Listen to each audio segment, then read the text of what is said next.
Bonjour à tous, nous allons corriger quelques exercices sur les statistiques et l'estimation. Alors, en ce qui concerne le premier, il faut vérifier les trois conditions, donc n plus grand que 30, np plus grand que 5 et n1 moins p plus grand que 5, elles sont vérifiées, donc on peut créer un intervalle de fluctuation. Donc je vous rappelle que si les conditions sont vérifiées, la proportion de 95%, enfin la proportion de fréquence d'échantillons issus d'un réservoir où la proportion est de 0,9, la proportion du caractère est de 0,9, est d'autant plus proche de 95% que n est tend vers l'infini. Donc ces conditions-là doivent au minima être vérifiées. Donc on crée l'intervalle de fluctuation centré sur la proportion du grand réservoir. Ici c'est 90%. Qui correspond à des consommateurs de M satisfaits. Et donc l'échantillon a une taille de 900. Donc on obtient un intervalle qu'on appelle intervalle de fluctuation au seuil de 95%. Donc essayez d'écarter les bornes pour avoir un intervalle qui est un tout petit peu plus large que l'intervalle exact. Et ensuite, on va tester si la fréquence observée appartient ou non à cet intervalle. C'est 0,86 n'appartient pas. Donc, ce qui veut dire que le hasard seul n'explique pas au seuil de 95%, au seuil de risque de 80, au seuil de 95% et donc avec le risque de 5%, le hasard seul n'explique pas la différence. Donc le résultat du sondage ne sont pas en accord avec l'annonce publicitaire. Hein. Voilà. Enfin, ça pourrait être un échantillon qui ferait partie des 5% à l'extérieur de l'intervalle de fluctuation, mais pour faire le test, on est obligé de faire tomber le couperet. Et donc on dit que si jamais cette fréquence observée n'est pas dans cet intervalle de fluctuation, donc ne correspond pas aux 95% des fréquences observées dans les échantillons de taille 900, on considérera que cet échantillon n'est pas cohérent avec la proportion du grand réservoir.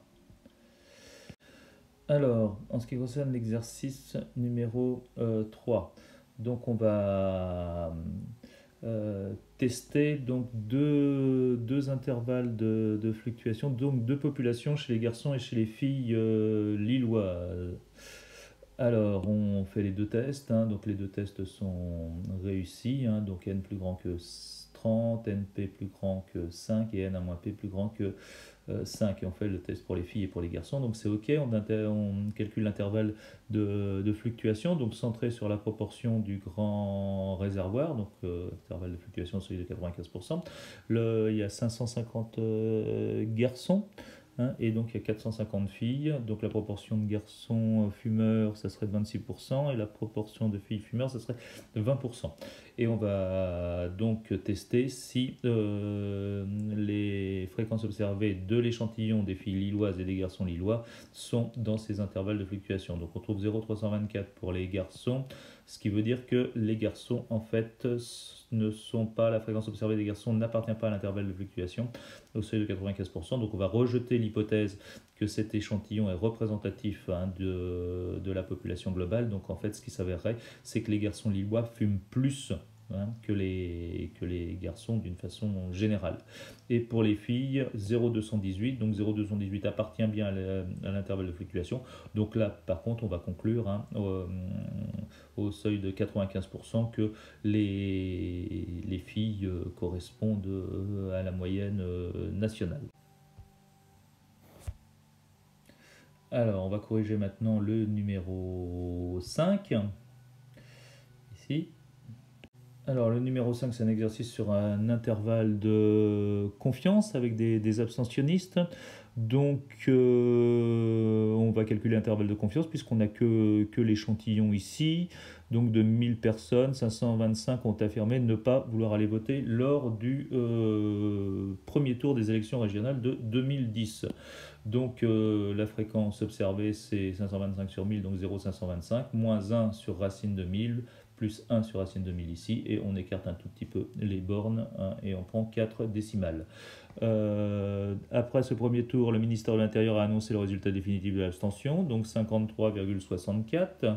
Donc 53,64 appartient bien à l'intervalle de confiance. Donc le sondage de l'énoncé peut être qualifié de bon. Donc maintenant, on va essayer de généraliser, on va essayer de déterminer l'ensemble des bons sondages, c'est-à-dire l'ensemble des sondages où les personnes auraient répondu non et qui seraient en accord avec la proportion nationale de 53,64%. Donc il faut que 53,64 soit dans l'intervalle de confiance. Un intervalle de confiance formé par un échantillon de taille n. Donc, non, un échantillon de taille 1000, pardon, et où le nombre de personnes votant non serait n.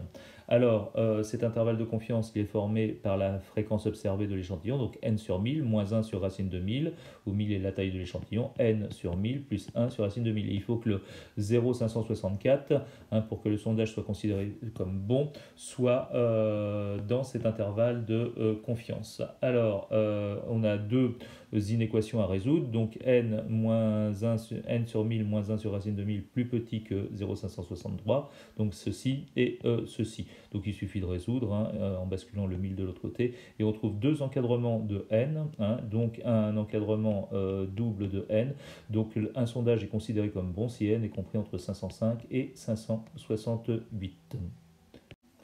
Nous allons maintenant corriger le numéro 6. Alors, il est intéressant. Voilà. Donc on lance une pièce équilibrée, on la lance 200 fois, on obtient 120 fois pile, et on vous demande à l'aide d'un intervalle de confiance, est-ce que c'est vraisemblable que cette pièce soit équilibrée? Donc on va calculer l'intervalle de confiance centré sur la fréquence observée, donc 120 sur 200 moins 1 sur racine de 200, 120 plus 200 plus 1 sur racine de 200, donc ça fait 0,529, 0,671, et la proportion 0,5, donc qui est attendue, n'appartient pas à cet intervalle, donc il est vraisemblable que la pièce ne soit pas équilibrée. Alors c'est exactement la même stratégie que l'exercice précédent. On va imposer maintenant que le 0,5 qui est attendu soit un élément de l'intervalle de confiance. Donc on impose que le 0,5 soit compris entre n, où c'est le nombre de fois où on obtient pile sur 200, puisqu'on fait 200 lancés, moins 1 sur racine de 200, n sur racine de 200, sur 200, pardon, plus 1 sur racine de 200. Donc on a encore deux inéquations, donc on bascule ça et on multiplie par ça, et là on bascule ça et on multiplie par ça, et on obtient donc deux lancers entre un nombre de fois pile qui devrait être entre 86 et 114. Et vous voyez qu'au début on avait obtenu 120. Alors, nous savons que ce 1 sur racine de n est une approximation, comme on l'a vu dans le cours, de... Alors, je ne sais pas où est-ce que c'est. Voilà, c'est là. Il est là. Donc, le 1 sur racine de n est une approximation du 1,95, du 1,96 racine de fops moins multiplié par 1 moins fops sur racine de n. Alors on va regarder si ça change quelque chose d'utiliser maintenant la valeur, la vraie valeur la vraie définition de l'intervalle de confiance. Donc on va le calculer avec non pas l'approximation 1 sur racine de n, mais avec sa valeur exacte. Alors, donc la fréquence, 120 sur 200, ça fait 0,6, moins 1,96 racine de fops 0,6, multiplié par 1 moins fops 0,4 sur racine de 200, etc. On obtient cet intervalle de confiance, et donc on n'a toujours pas le 0,5 qui appartient à cet intervalle. Donc il est vraisemblable que la pièce ne soit pas équilibrée. On n'a pas modifié la conclusion, même si on a utilisé la valeur exacte de l'intervalle de confiance. Bon, il faut savoir qu'en plus, 0,5, c'est exactement la valeur, on l'avait vu dans le cours, où il y a le moins de différence. Donc il y a peu de chances qu'on obtienne énormément de différence avec le 0,5 ici. On aurait une fréquence, attendue de 0,1 ou de 0,2. Là, effectivement, on aurait pu avoir des écarts entre la formule approchée et la formule exacte. Mais avec 0,5, les écarts devraient être très très petits. Alors, ensuite, vous tabulez les deux suites sur votre calculatrice et puis vous allez avoir un intervalle de confiance qui va être de ce type-là, hein, où vous allez avoir le UK, c'est la borne de gauche, et le VK qui va être ici, et le 0,5 ici. Donc ensuite, vous allez faire tendre K vers plus l'infini. Hein. Donc qu'est-ce qui va se passer? Eh bien, votre intervalle de confiance va se déplacer. Donc ici, vous allez obtenir une première valeur de K où en fait le VK là, il va passer juste derrière. Voilà, et comment dire, tout ça va continuer son chemin, et ensuite il va y avoir une dernière valeur de K, hein, telle que le UK, lui, il passe derrière. Voilà, il soit plus grand. Donc vous obtenez de suite, et les deux valeurs que vous obtenez, hein, ça fera 87 et 113. Donc ce qui est vraiment pas loin de la valeur qu'on avait obtenue précédemment, qui était 86 et 114. Donc vous voyez 87 et 113, 86 et 114, c'est presque pareil. Hein. Sachant qu'il y a toujours un doute vraiment si on est aux bornes de l'intervalle, qu'il est très très difficile de conclure. Euh, donc en fait, prendre la valeur exacte ou la valeur approchée, hein, quand la fréquence est proche de 0,5, hein, ne fait pas de différence majeure. Quant à la conclusion. Alors, on va corriger le 7 maintenant. Alors l'amplitude d'un intervalle de confiance, c'est 2 sur racine de n, puisque le rayon c'est 1 sur racine de n. Alors, 2 sur racine de n doit être égal à 0,1, donc racine de n doit être égal à 20, donc n doit être égal à 400. Alors, le 8, donc un petit exercice tout simple. Hein. Par combien faut-il multiplier la taille d'un échantillon pour obtenir un intervalle de confiance d'une proportion 10 fois plus, à 95%, 10 fois plus petit. Donc on veut tout simplement que la taille du nouvel échantillon corresponde à un échantillon d'amplitude 10 fois plus petit, ce qui est indiqué par 2 sur racine de n est égal à 1 dixième 2 sur racine de petit n. Donc l'ancien échantillon, le nouvel échantillon. Alors donc on inverse tout ça, donc ça fait racine de n égale 10 sur racine de n, donc ça fait n égale centaine. Donc pour obtenir un échantillon un intervalle de confiance 10 fois plus petit, il faut avoir un échantillon 100 fois plus grand. Hein. C'est normal puisque ça intervient, c'est la racine carrée qui intervient dans l'intervalle de confiance et de fluctuation. Alors on va corriger maintenant le 9. Voilà. Alors 3% de marge d'erreur, mais effectivement, hein, c'est le 1 sur racine de 1000. Hein, donc dès que vous faites un sondage, quelque chose sur un échantillon, et que vous prenez 1000 personnes, vous obtenez une fourchette de 6% dû à la dû à l'estimation. Hein. Donc c'est la fréquence observée moins 3%. Hein. Donc FOPS 1, moins 3%. Et là, FOPS plus 3%. Donc, alors, pourquoi est-ce qu'on ne cherche pas à réduire cette marge d'erreur? Tout simplement parce que le coût de la réduction est très fort, hein, puisque c'est 1 sur racine de n qui intervient. Donc, vous voyez que si vous voulez réduire à 1% ce rayon, eh bien, il faut que racine de n soit 1 sur 0,01, soit 1 sur 100. Soit 100, pardon, et 100 au carré, ça fait quand même 10 000. Donc en fait, pour gagner 2% de part et d'autre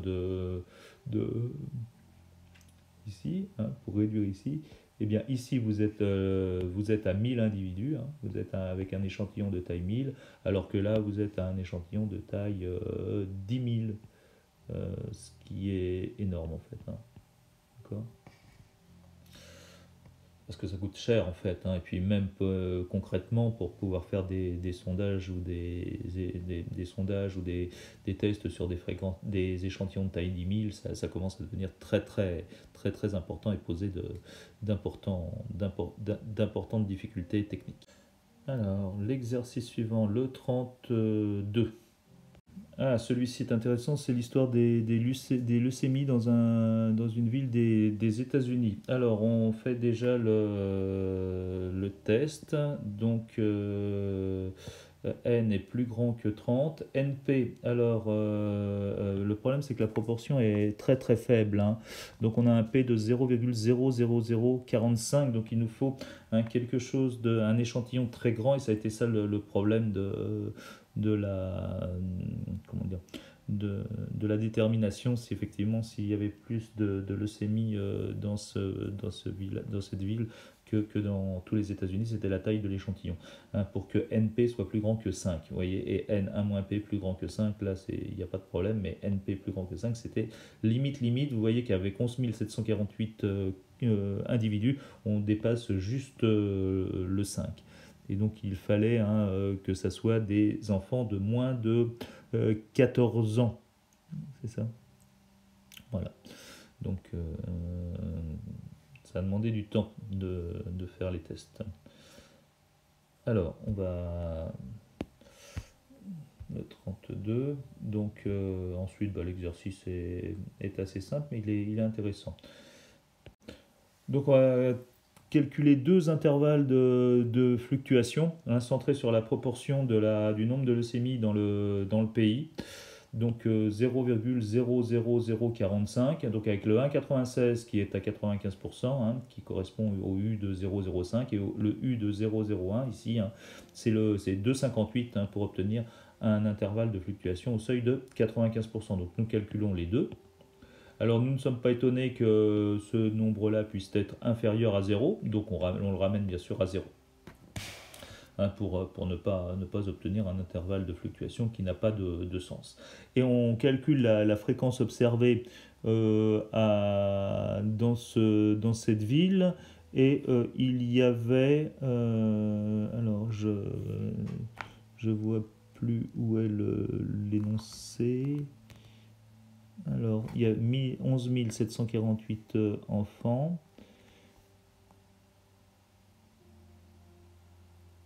Et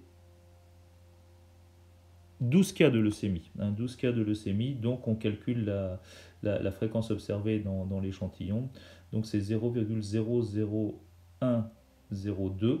Donc la fréquence observée n'appartient pas à l'intervalle de fluctuation lorsque celui-ci est à 95%, hein, avec un seuil de 95%. Donc ça veut dire que au seuil de 5%, il semblerait qu'il y ait plus de leucémie dans cette ville que dans le reste des États-Unis. Alors après, qu'est-ce qu'on peut faire? On peut essayer de rejeter, hein, c'est-à-dire d'élargir cet intervalle de fluctuation pour ne rejeter que 1% des cas, et non pas 5%. Alors ça sera un rejet bien sûr sur la droite, parce que sur la gauche, comment dire, qu'il y ait moins de leucémie, ce n'est pas intéressant. Donc en fait ça veut dire que sur la droite, vous voyez, si vous êtes à 1% de part et d'autre dans le 99%, hein, ça voudrait dire que vous avez juste 0,05, vous avez 0,5% à droite en fait, hein, d'accord? Puisque 99 au centre, ça fait 0,5 à gauche, 0,5 à droite, et donc ça fait 0,5 à droite. Et donc là, même avec ces 0,5 à droite, vous voyez que la fréquence observée n'appartient toujours pas à I2. C'est-à-dire qu'en fait, votre fréquence observée, elle est déjà supérieure, elle fait partie des 0,5% d'échantillons, hein, qui ne ferait pas partie de cet intervalle-là. Donc en fait, la proportion est très faible. Donc il y a toutes les chances effectivement qu'il y ait un problème de leucémie, hein, dans cette ville. Même au seuil de 1%.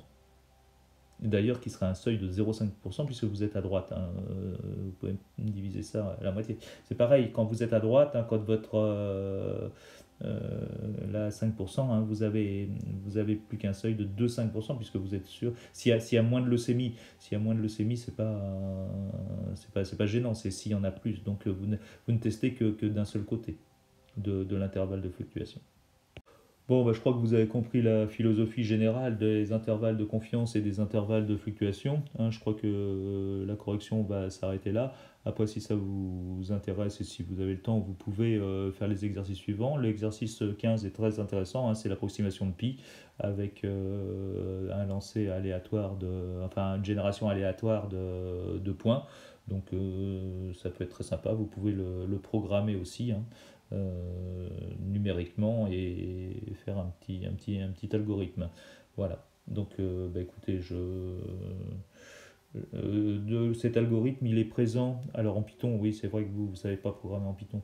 Mais enfin, en tout cas, il est présent sur mon site dans la programmation en Python pour ceux qui sont intéressés, hein. C'est une méthode de Monte Carlo, donc approximation de pi. Voilà, vous allez trouver le petit code. Voilà, bah écoutez, je vous remercie. Et puis, je pense que c'est mieux qu'on fasse une,